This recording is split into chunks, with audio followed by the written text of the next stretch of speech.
तोला रंग देहू गोरी रंगमा ये बलौदा बाजार के रंगमा। तोला रंग देहू गोरी रंगमा ये बलौदा बाजार के रंगमा। मोरे माया मरंग हूँ गोरी, मोरे प्रेम मरंग हूँ गोरी, मोरे प्यार मरंग हूँ गोरी। तोला रंग देहू गोरी रंगमा ये बलौदा बाजार के रंगमा।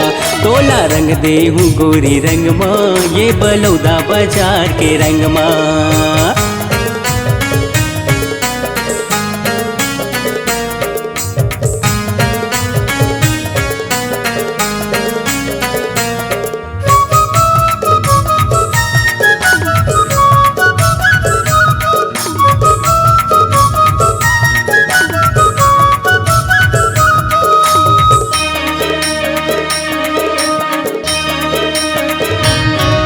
बलौदा बाजार के रंग मिलायो हरियर लाली गुलाबी।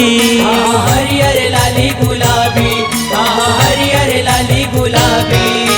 लाली रंग होते प्रेम के गोरी, प्यार से तोला रंग हूँ। प्यार से तोला रंग हूँ, प्यार से तोला रंग हूँ।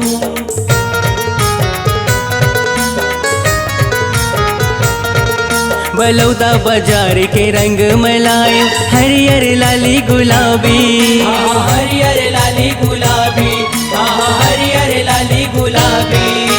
लाली रंग होते प्रेम के गोरी, प्यार से तोला रंग हूँ। प्यार से तोला रंग हूँ, प्यार से तोला रंग हूँ।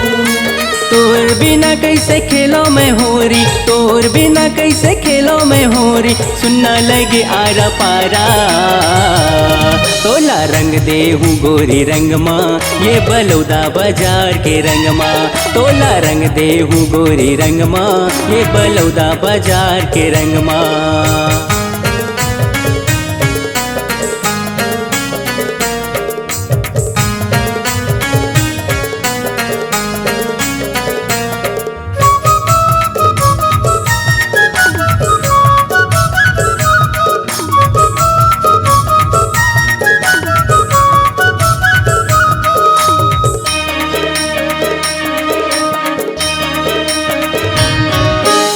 मोरे दिल के रानी बन जा, मैं तोरे दिल के राजा।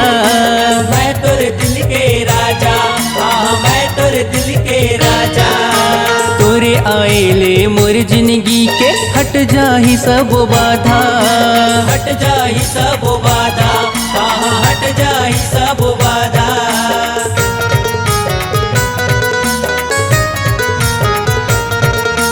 तै मोरे दिल के रानी बन जा, मैं तोरे दिल के राजा।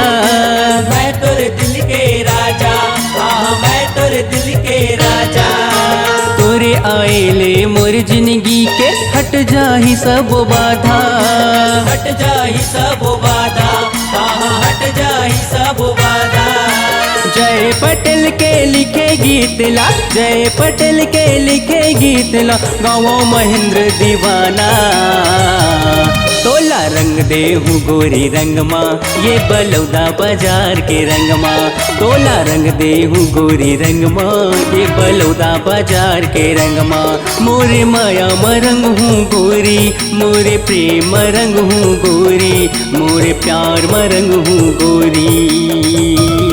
तोला रंग देहू गोरी रंगमा ये बलौदा बाजार के रंगमा। तोला रंग देहू गोरी रंगमा ये बलौदा बाजार के रंगमा। तोला रंग देहू गोरी रंगमा ये बलौदा बाजार के रंगमा। तैहा रंग ले वो गोरी रंगमा ये बलौदा बाजार के रंगमा।